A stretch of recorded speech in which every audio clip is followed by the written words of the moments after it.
Aujourd'hui, je suis vraiment hyper excité parce que je vais présenter une application qui est en train vraiment de révolutionner la manière de faire du business en ligne avec Instagram. C'est une application qui permet concrètement de comprendre comment marche l'algorithme Instagram et les points sur lesquels l'algorithme Instagram met vraiment de l'importance. C'est une application qui te permet d'analyser ton compte à toi pour savoir justement sur quel point tu dois progresser. Et c'est aussi une application qui te permet d'analyser tous les comptes Instagram, donc ceux de tes concurrents, ceux des gros comptes dans ta thématique, pour comprendre quelle est la différence aux yeux de l'algorithme Instagram entre ces comptes et le tien et faire en sorte de combler ce vide pour toi aussi avoir les résultats que tu veux sur Instagram. Alors juste avant de commencer, je tiens à mettre les points sur les i. Oui, cette vidéo est sponsorisée, mais tu me connais, j'ai jusqu'à présent refusé toutes les offres de collaboration qu'on m'a fait et on en a fait une vingtaine, voire même une trentaine je pense. J'ai tout refusé, même quand c'était bien payé, même quand c'était plusieurs centaines d'euros pour faire une vidéo qui faisait 15-20 minutes.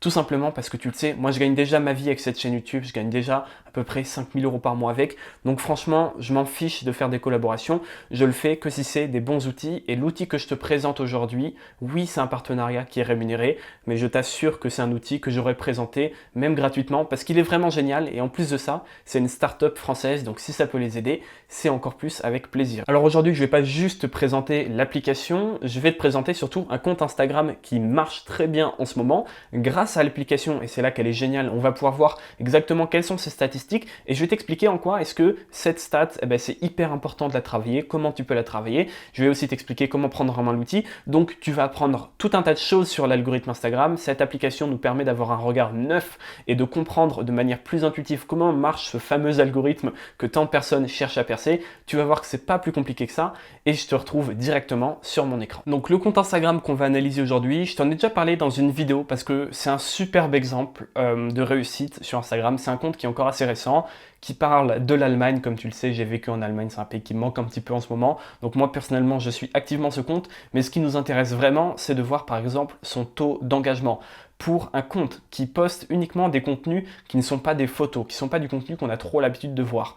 Regarde-moi cet engagement, je crois que de mémoire on est un peu plus à 20%, 5000, 4500, 4700, 4500 likes pour 27 000 abonnés, c'est vraiment énorme. Je t'en avais parlé dans la vidéo sur la bio Instagram parce que comme tu peux le voir, leur bio, elle est vraiment nickel, elle répond à tous les critères qu'on avait déjà évoqués dans la vidéo sur la bio. Mais aujourd'hui, on va l'analyser avec cet outil que je te présente qui est Favicon, l'outil dans lequel je vais te parler aujourd'hui. Donc tout simplement, tu vas pouvoir rechercher par mots-clés un compte. Donc si tu veux chercher, je sais pas moi, le compte de Kylian Mbappé, tu tapes ici Kylian Mbappé et ça va te le donner. Mais tu peux aussi voir que tu peux rechercher des comptes Instagram en cherchant des choses qu'ils mettent dans leur bio. Si tu veux cibler des comptes Instagram qui parlent d'immobilier par exemple, tu vas pouvoir taper ici immobilier et ça va te sortir tous les comptes Instagram qui parlent d'immobilier. Tu peux chercher par mention, par nom d'utilisateur Instagram comme je te l'ai dit. Tu peux chercher des comptes Instagram qui sont reliés à une chaîne YouTube. Tu peux chercher par région du monde. Hop, tu peux voir qu'ici tu peux sélectionner tout ce que tu veux, par langue, par pays, par ville, par niveau d'influenceur parce que tu vas voir que cet outil te permet en fait non seulement d'analyser les comptes Instagram des gens, comprendre les algorithmes, etc. Mais tu peux aussi l'utiliser pour chercher des influenceurs avec qui faire des collaborations, avec qui faire de l'affiliation, avec qui, bref, faire des projets, faire du business. C'est un super outil pour ça. Donc si tu cherches des influenceurs pour mettre en avant tes produits par exemple, cet outil, franchement, c'est le top. Donc très rapidement, après on va passer à l'analyse du compte. Tu peux chercher voilà, quelqu'un qui a entre 5000 et 50 000 abonnés par exemple. Tu peux le modifier à ta guise ici si tu veux que ça soit, je sais pas moi, 47 000 abonnés précisément. Tu vas voir que Favicon leur donne à chaque fois une note de 0 à 5. Et on va le voir après, c'est une note qui est vraiment hyper réaliste. En gros, 5, c'est des comptes qui ont un super engagement, qui sont vraiment des pépites. Et 0, c'est des comptes voilà, qui sont au ras des pâquerettes si je puis dire, et qui marchent vraiment pas avec Instagram. Tu peux aussi chercher par taux d'engagement minimum. Ça, c'est hyper intéressant si tu veux faire une collaboration, parce que payer quelqu'un pour qu'il mette en avant ton produit, c'est bien. Encore faut-il savoir quel est son taux d'engagement, et avec cet outil, tu vas pouvoir le savoir. Compte email, tu peux même en prendre un au hasard. Donc voilà. Pour ça, c'est toutes les options qui te permettent de trouver les comptes. Maintenant, moi, tu me connais évidemment, j'ai déjà trouvé le compte qui m'intéresse, le compte que je t'ai montré à l'instant et qu'on va analyser aujourd'hui, qui s'appelle Maps Germany et qui est un super compte. Comme tu peux le voir, son score Favicon est de 4,9 sur 5. un influenceur au sens du terme. Toute collaboration avec ce talent garantira un ROI, donc un retour sur investissement exceptionnel pour votre entreprise. Donc ça, c'est peut-être pas la partie qui t'intéresse le plus. Nous, ce qui nous intéresse, c'est ce qu'il y a juste en dessous. Regarde-moi ce score et je vais t'expliquer après à chaque fois les scores, pourquoi est-ce que c'est important pour l'algorithme et comment est-ce que tu peux t'en servir pour améliorer ton compte. Ne t'inquiète pas, cette vidéo, je vais pas juste te montrer le produit, tu vas apprendre un tas de choses parce que c'est ça le plus important. Donc, taux d'engagement 18,14%. Qu'est-ce que c'est ça? C'est en pourcentage, quel est le pourcentage moyen de ton nombre d'abonnés qui like tes posts. Ça, c'est hyper important parce que, tu le sais bien, s'il y a une donnée à retenir pour Instagram, c'est l'engagement. C'est vraiment l'engagement et rien d'autre. C'est le truc le plus important. C'est pas est-ce que les gens enregistrent ton post, est-ce qu'ils le partagent, ça compte évidemment. Mais le plus important, la crème de la crème sur Instagram, c'est l'engagement. Donc plus tu as un engagement élevé, plus Instagram voit que ton audience aime ton contenu et plus tu vas être mis en avant. Je t'en avais déjà parlé dans la vidéo sur les algorithmes. Il va mesurer l'engagement sur un petit groupe de personnes dans ton abonné et s'il est bon, il va le mesurer à l'échelle de tous tes abonnés. Et si après avoir montré ton post à tous tes abonnés, l'engagement est encore bon, là, il va commencer à le montrer en hashtag, en page Explorer. Et c'est vraiment là que ton post va commencer à percer. Donc l'engagement, c'est primordial. 18,4%, c'est plus qu'énorme. En gros, si tu veux, vise déjà les 10% d'engagement, c'est déjà pas mal. Alors évidemment, ça va dépendre de ta taille, de ton compte. Pourquoi? Parce que c'est plus facile d'avoir 10% d'engagement quand tu as 500 abonnés que tu en as 50 000. Évidemment, plus ton compte va grossir, plus ton audience risque d'être large et donc plus ton taux d'engagement va baisser. Mais de manière générale, essaie de viser le maximum et si tu as 10%, c'est très bien. 5%, on va dire que c'est bien, mais pour les gros comptes. Donc si tu as moins de 1000 abonnés et que tu as 5%, c'est un peu limite. Et essaie de voir quels sont tes posts qui ont les meilleurs engagements, donc en gros le plus de likes, et comment est-ce que tu peux comprendre pourquoi ces posts-là ont un meilleur engagement, et prendre les ingrédients qui font que ce post a un meilleur engagement pour le mettre dans tes nouveaux posts. Ok? Donc ça, c'est première chose. Ensuite, il y a la croissance du compte. Bon, ça, c'est pas très compliqué. C'est quelle croissance il a. De toute façon, ce qui est hyper bien avec cet outil, c'est que c'est écrit à chaque fois. Tu le vois ici. Croissance du compte en termes d'abonnés au cours des 30 derniers jours. La croissance du compte indique si l'influenceur est sur une tendance à la hausse ou non. Donc voilà, qualité de l'audience A, tu peux le voir, je crois que c'est, alors où est-ce que c'est, si je ne dis pas de bêtises, c'est ici, voilà, tout en haut à gauche. Très important aussi, tu as les données de l'audience. Et ça te permet, toi, pour ton compte, de savoir combien exactement tu as d'abonnés fantômes. Alors, qu'est-ce qu'on appelle des abonnés fantômes? C'est tout simplement soit des bots, soit des gens qui ne sont plus en interaction avec ton contenu. Bref, c'est des comptes qui sont dans tes abonnés, mais qui font baisser ton engagement parce qu'ils ne likeront jamais, ils n'interagiront jamais. Donc toi, je t'invite vraiment à aller sur Favicon, tu auras un lien dans la description, je te le rappelle, pour taper ne serait-ce que ton nom et regarder ton taux d'engagement. Ça te permet sans avoir à calculer à chaque fois combien il est.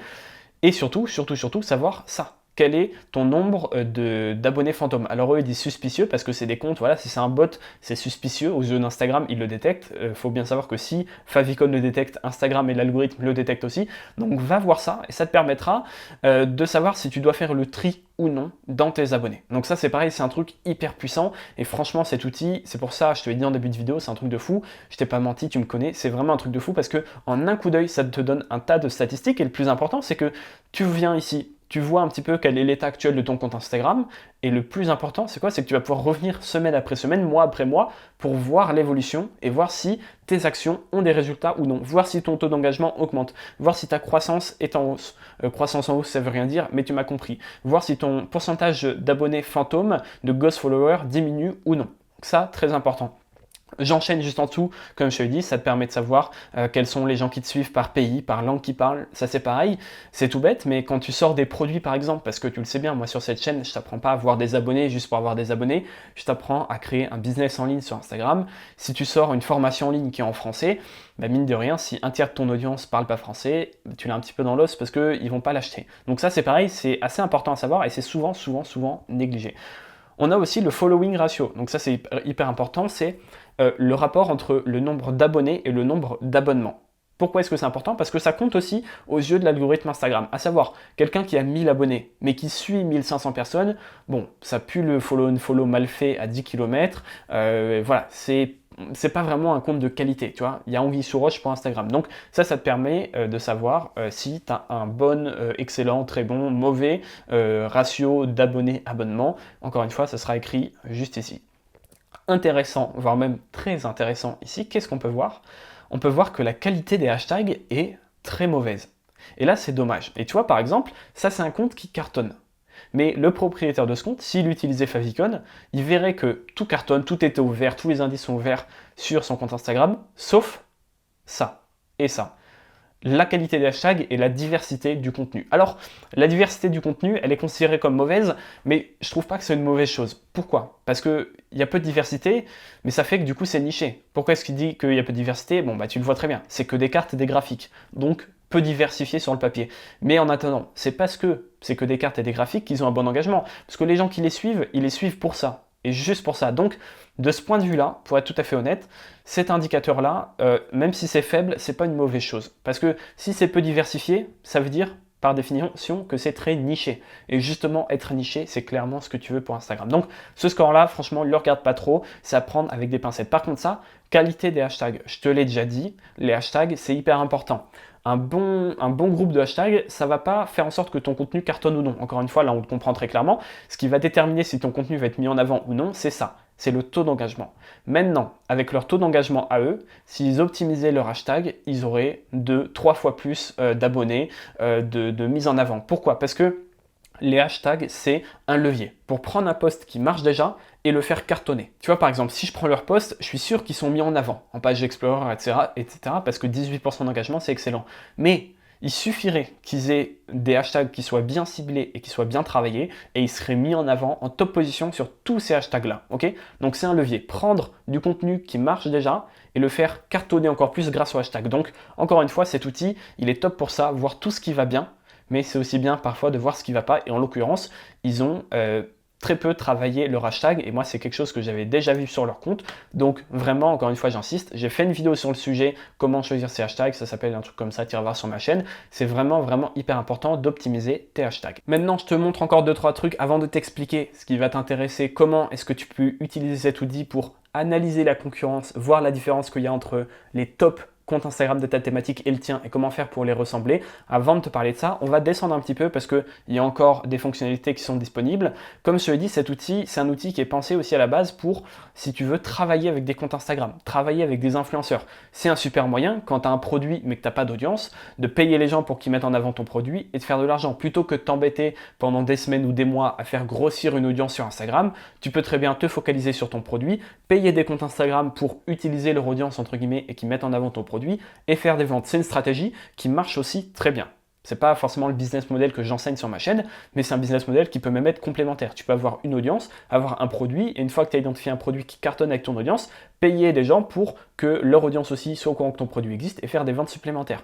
Donc voilà, c'est un outil qui a été pensé pour ça, et c'est pour ça qu'il te donne quels sont les prix du marché en fonction de tout ce qu'ils ont récolté, en fonction de l'engagement, de la thématique, de la langue, de la tranche d'âge des gens qui le suivent. Parce que voilà, un compte qui est suivi en majorité par des 13-17 ans, ça va te coûter moins cher qu'un compte qui est suivi par des 35-40 ans, tout simplement parce que ceux-là vont moins dépenser que les vieux. C'est normal, en général sur Internet c'est comme ça. Et donc derrière, ça va coûter moins cher. Donc, hyper intéressant. Et ça, je sais qu'on me demande souvent combien est-ce que ça coûte, comment est-ce que je fixe mes prix, parce que c'est toujours la même chose. Tu peux t'en servir pour savoir combien est-ce que tu vas payer un compte Instagram, ou tu peux t'en servir pour savoir combien est-ce que toi, tu devrais te faire payer. Si toi, tu as un compte Instagram, tu tapes ton nom là-dedans et ça va te donner le prix que tu pourrais demander, une fourchette de prix que tu pourrais demander aux gens. Donc ça, c'est pareil, c'est hyper pratique pour ça. D'ailleurs, je pourrais peut-être même en faire une vidéo dédiée à l'avenir. Vous me direz si ça vous intéresse en commentaire. Donc, tu peux voir que pour ce compte, une publication Instagram, ça vaudrait le coup entre 95 $ et 115 $, 100 $ américains. Il y a aussi des prix pour les stories Instagram et pour les concours. Alors, petit disclaimer pour les concours, j'en profite, les concours, n'en faites pas.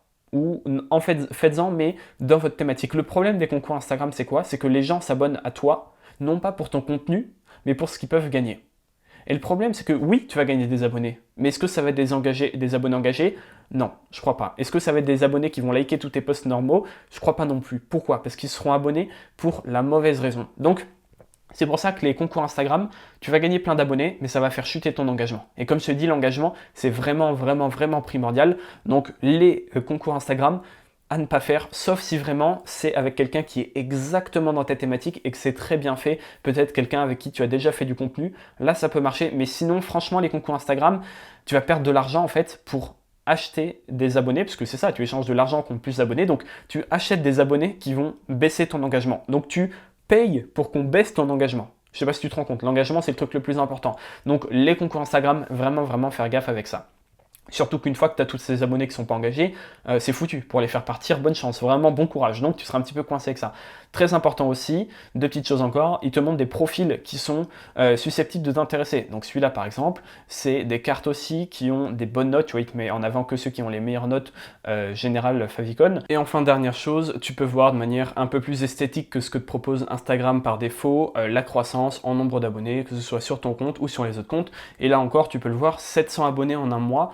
C'est beaucoup, on est d'accord, mais pour un compte de cette taille, avec cet engagement-là, franchement, je te le dis, c'est assez peu. C'est vraiment assez peu, et c'est notamment lié au fait qu'ils n'ont pas des hashtags vraiment optimisés, parce que s'ils avaient optimisé leur hashtag, ils auraient 2 fois plus d'impressions, ils seraient 2 ou 3 fois plus mis en avant, et donc derrière, ils pourraient facilement passer de plus 700 abonnés à plus 1500, voire plus 2000 abonnés. Ok, donc ça c'est pour ce qui est de l'outil en général, j'ai fait un petit peu le tour, donc tu peux voir comment est-ce que tu peux analyser ton compte, encore une fois, ou le compte de tes concurrents. Maintenant, ce qui est intéressant de voir, c'est comment est-ce que, en voyant quels sont les résultats d'un compte qui est un petit peu ton objectif, tu sais, genre le gros compte dans ta thématique qui cartonne, ce que tu aimerais avoir, comment est-ce que, en voyant quelles sont ses stats à lui, et en voyant quelles sont tes stats à toi, comment est-ce que tu peux savoir sur quoi tu dois travailler, c'est ce que je vais t'expliquer maintenant. Donc, ce que je t'invite à faire, moi, c'est ouvrir 2 onglets, à ouvrir 2 pages de favicon, à mettre à gauche ton compte, à droite le compte duquel tu t'inspires. Je t'invite aussi à regarder plusieurs comptes parce que tu verras que c'est pas forcément les plus gros comptes dans ta thématique qui ont les meilleurs résultats. Par exemple, ici, tu peux le voir, tu as le nombre de likes moyens, de commentaires moyens. Ok, hashtag moyen 22, d'ailleurs, c'est une des raisons pour lesquelles ils ne sont pas optimisés. Je te le rappelle, il faut en mettre 10, 12 maximum. Donc, pourquoi est-ce que c'est important de regarder ça? Parce que tu as peut-être un compte qui va être plus gros que lui, mais comme ils auront un engagement pourri, bah peut-être que ça par exemple, imaginons que ça soit le deuxième plus gros compte dans ta thématique, ok? Si tu te compares au plus gros compte qui a peut-être 50 000 abonnés, mais qui a un engagement de 5%, eh ben tu vois, ils auront peut-être un nombre de likes moyen qui sera inférieur. Donc je t'invite d'ailleurs plus à regarder surtout le nombre, le pourcentage d'engagement et le nombre de likes moyens. Ton concurrent principal, ton objectif, ton exemple, ça doit pas être celui qui a le plus grand nombre d'abonnés. Ça doit être celui qui a le meilleur engagement et si possible qui a le meilleur nombre de likes moyens. Donc voilà, parenthèse fermée. Donc dans un onglet, tu ouvres ton compte avec ton analyse. Dans l'autre onglet, tu ouvres le compte de l'autre et ensuite tu listes étape par étape quelles sont vos différences. Pourcentage d'audience, ok. Lui, tu peux le voir que ce compte a 5,8% d'abonnés qu'on peut considérer comme des ghost followers. Combien est-ce que tu as de pourcent? Tu notes. Pareil pour ta note sur 5. Alors, la note sur 5, c'est subjectif, c'est pas vraiment le plus important. Tu vas noter par contre le taux d'engagement. Hyper important. Combien est son engagement? Combien est ton engagement? Tu vas noter la croissance du compte, c'est un bon signe. Tu vas noter la qualité des hashtags. Tu vas noter le ratio following, abonné-abonnement. Tu vas noter aussi le taux de saturation. Ça, c'est vraiment hyper important. C'est écrit encore une fois. Le taux de saturation, c'est le rapport en pourcentage des publications sponsorisées produites par l'influenceur par rapport au nombre de publications organiques. En gros, quel pourcentage de ces publications sont des posts sponsorisés. Là, tu peux le voir, c'est 0%. Ce compte ne fait aucun post sponsorisé. Ok? Donc tu vas noter ça, tu vas noter l'activité du compte. Encore une fois, je te l'ai dit, sur Instagram, il faut être productif. Les gros comptes, ils publient 3-4 fois par semaine, mais même en général, c'est 1 fois par jour. Donc tu vas noter l'activité du compte. Et à chaque fois, tu notes ton score et le score de l'autre compte. Ton score, le score de l'autre compte. Tu vas noter ton nombre. Alors, de likes moyens, ça sert à rien de le noter, ça pour le coup, parce que bah, si c'est le gros compte, il a forcément plus de likes que toi. Ok? Donc ça, on va pas s'attarder dessus, ça peut être un objectif. Prix du marché, pareil, on s'en fiche. Tu vas noter peut-être le nombre d'abonnés, encore une fois, on s'en fiche, parce que bah, si c'est le plus gros compte, il aura forcément plus d'abonnés. Par contre, ce qui est intéressant, c'est que tu peux aussi noter quels sont les comptes similaires et quels sont ceux qui ont des bons scores. Parce que là-dedans, ça, c'est tout cadeau. Imaginons que toi tu veux créer un compte comme celui-là, mais pour la France, tu vois, plein de cartes de France, ok? Tu sais qu'il y a un marché à saisir, tu sais que ça peut plaire à une audience, ok? Là-dedans, dans tous ces comptes que tu as en bas, tu as une quantité d'idées incroyable. Parce que ça, c'est tous les comptes qui sont dans la même thématique, qui ont des bons scores et qui marchent bien. Donc ça veut dire que tous ces comptes-là ont des super idées, ont des super contenus, et toi, tu peux analyser tout ça, en faire un condensé et faire tout ça à ta manière. Ok, donc ça c'est un outil hyper puissant, ça t'apporte sur un plateau tout ce que tu as besoin de savoir, ce qui marche pas, ce qui plaît pas, des bonnes idées, des mauvaises idées. Ok, donc encore une fois, tu te fais 2 colonnes, ton score, le score des comptes auxquels tu aimerais ressembler, qui sont les gros comptes dans ta thématique, et tu essaies de voir où est-ce que tu as des scores inférieurs à ces personnes. Les scores supérieurs, tu n'y touches pas, c'est très bien, tu pourrais l'améliorer, mais il faut se focaliser sur tes points faibles. Et partout où tu as des scores inférieurs, l'engagement, le pourcentage d'audience, etc., c'est là-dessus que tu vas devoir mettre ton focus. Et ensuite, pour chacun des scores, je t'invite à te focus à chaque fois une semaine sur un truc. Pendant une semaine, tu vas réfléchir à comment tu peux augmenter ton engagement. Pendant une semaine, tu vas réfléchir à comment est-ce que tu peux virer ces ghost followers. Pendant une semaine, tu vas réfléchir à comment est-ce que tu peux être plus actif sur ton compte. Ok, une semaine par statistique sur laquelle tu es derrière ton compte principal. Donc voilà, ça c'est vraiment la stratégie que moi j'adopterai et grâce à cet outil et en faisant ça, si derrière tu bosses, je t'assure que tes résultats vont aller à la hausse et de toute façon tu le verras très bien avec ça. Je t'invite à noter, vu que ça c'est en temps réel, à noter à chaque fois sur un papier ou sur ton téléphone quel est ton taux d'engagement semaine après semaine et noter un petit peu tout ça pour suivre ton évolution. Donc moi ce que je t'invite à faire maintenant, c'est à cliquer sur le lien dans la description pour aller tout de suite chercher ton compte Instagram et d'ici 30 secondes, 1 minute, analyser déjà quels sont tes points forts et tes points faibles. Je t'assure que c'est hyper excitant. Moi-même qui vais lancer mon compte Instagram dans la thématique du voyage, si un jour on arrive à sortir au-delà des frontières, je t'assure que ça c'est un outil que je vais énormément utiliser. Donc premier lien dans la description, tu jettes un coup d'œil, ça t'engage à rien évidemment, il y a une offre gratuite, il y a une offre payante, tu fais comme tu veux, mais tout ce que je peux dire c'est que ça c'est vraiment un super outil qui va grandement t'aider. Donc voilà, premier lien dans la description. J'espère que cette vidéo t'aura appris un maximum de choses et moi je te dis à la prochaine.